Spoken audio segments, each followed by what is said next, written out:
Mitigating the risks created by the global supply chain and its interaction with geopolitics requires a whole range of different things.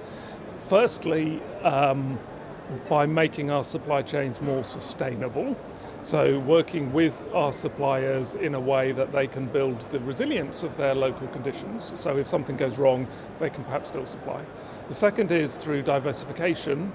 So if we put all of our eggs in one basket and we get, say, all of our oranges from one place, and something goes wrong with that, then collectively we suffer. And the third thing that perhaps is not so much on the radar is to change the way that people perceive the need to have certain produce. You know, in the old days we used to kind of live seasonally and we would expect that things were on the shelves at certain times of the year, and now we expect them to be there all of the time. Whereas if we go back a little bit towards there being some degree of risk in the supply chain and being open and transparent and honest about that risk, then it becomes a way of mitigating that absolute need to say we've got to put everything on the shelf simultaneously, all of the time, whatever the cost.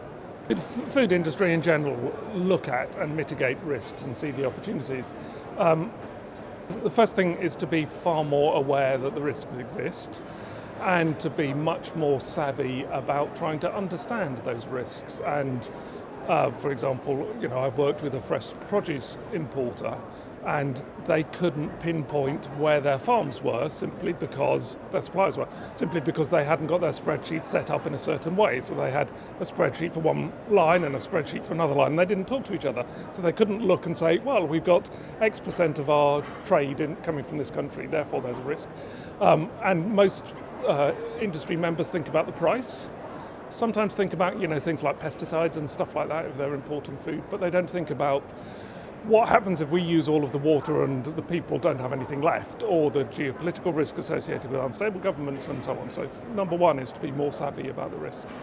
I think number two is to think about how we make our food system in general, and this is slightly less an industry thing, but it's worth thinking about, how we make our food system in general more efficient. We tend to think about efficiency of bits of the supply chain, but we are very efficiently producing agricultural produce that often ends up in the landfill.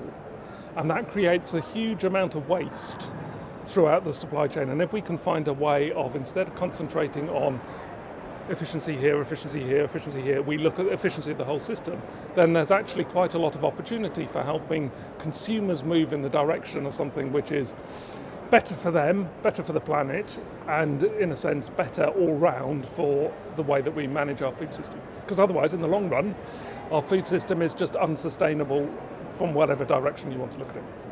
I would say the most important thing for the industry to do to build trust and mitigate some of these risks is to move towards being kind of hyper-transparent, because trust is built upon being able to trust something, which means being able to understand where it comes from.